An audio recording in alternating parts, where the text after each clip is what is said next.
स्वागत है आपका आपके अपने चैनल देसी खबरों में। सीरियल ये रिश्ता कहलाता है में अब काजल की वजह से सबके सामने संजय का असली चेहरा आ चुका है। और यहाँ पर दादी साहब अब संजय पर बहुत ज़्यादा गुस्सा हो रही है। वो कहते हैं कि आखिर जमाई साहब आपने ऐसा क्यों करा। आखिर हमने आपको अपना जमाई नहीं बल्कि अपने बेटे की तरह माना, पर लेकिन आपने हमें धोखा क्यों दिया।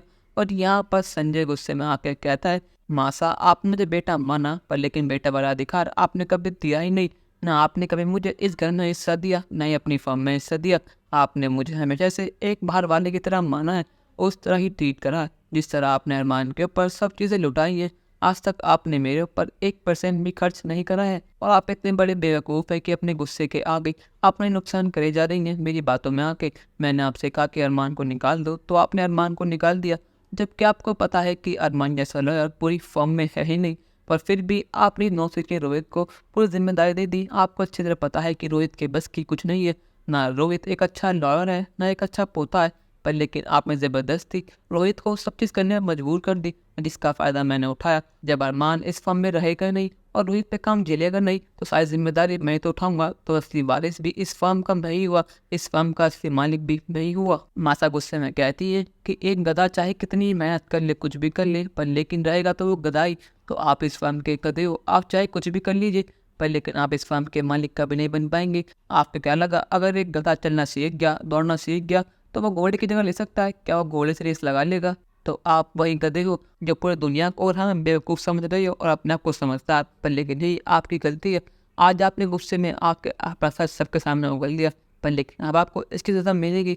और यहाँ पर मासा कहते हैं कि आपकी सज़ा ये है, हम आपको इसी वक्त इस पोद्दार ख़ानदान से, पोद्दार फर्म से अभी के भी निकालते हैं। और यहाँ पर जैसे ही दादी साहब हाथ पकड़कर संजय को बाहर निकालती है, संजय अपने मगरमच्छ के आंसू बहाता है और कहते हैं कि मासा मुझे माफ़ कर दीजिए, मैं लालच में आ गया था, पर लेकिन मैं वादा करता हूँ कि आगे से ऐसा कुछ भी नहीं होगा। यहाँ पर काजल का भी अपने पति के लिए प्यार जाग चुका है और कहते हैं कि माँ सा प्लीज़ माफ़ कर दीजिए इन्हें। मैं वादा करती हूँ कि आगे से तो कुछ नहीं होगा, इनकी जिम्मेदारी मेरी है। अगर आप इन्हें घर से निकाल दिया तो मेरा क्रिश का और चारू का क्या होगा, हम तीनों इनके बिना कैसे रहेंगे। माँ सा कहते हैं कि काजल तुम्हें संभाल लो अपने आप को, पर लेकिन जो हम कर रहे हैं बिल्कुल ठीक कर रहे हैं। अगर ये यहाँ पर रहे तो हमारा परिवार बिखर जाएगा। पर लेकिन अरमान कहता है कि दादी साहब आप ये गलत कर रहे हैं, इतना काफ़ी नहीं होगा, इनको सबक सिखाना होगा। जिस नाम का जिस काम का इन्हें इतना गुरूर है, इनका नाम इनका केस सब छीन लीजिए इनसे, इनका लाइसेंस कैंसिल करवा दीजिए ताकि ये आगे से कभी केस लड़ी ना पाए। इनसे इनके जीने की वजह छीन लीजिए ताकि इनको एहसास हो कि इन्होंने कितनी बड़ी गलती करती है। और यहाँ पर रोहित भी अरमान की इस बात से एग्री करता है। वो कहता है कि हाँ दादी साहब आप अब एक भी इनके सारे के सब चीज़ें इनसे हथिया लीजिए और इनसे साइन करवाइए कि ये अब इस घर में वापस कभी नहीं आएंगे। और यहाँ पर रोहित पेपर्स ले आया है। यहाँ पर महादेव और बाकी सभी घर वाले अरमान के इस फैसले से बिल्कुल सहमत हैं और वो कहते हैं कि हाँ अरमान ने बिल्कुल ठीक कहा। और यहाँ पर मासा भी अरमान की बात से बिल्कुल सहमत है।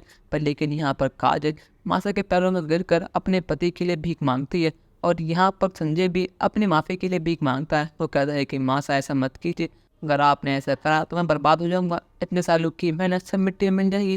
पर लेकिन यहाँ पर दादी साहब कुछ संजय को रेडी ही नहीं है।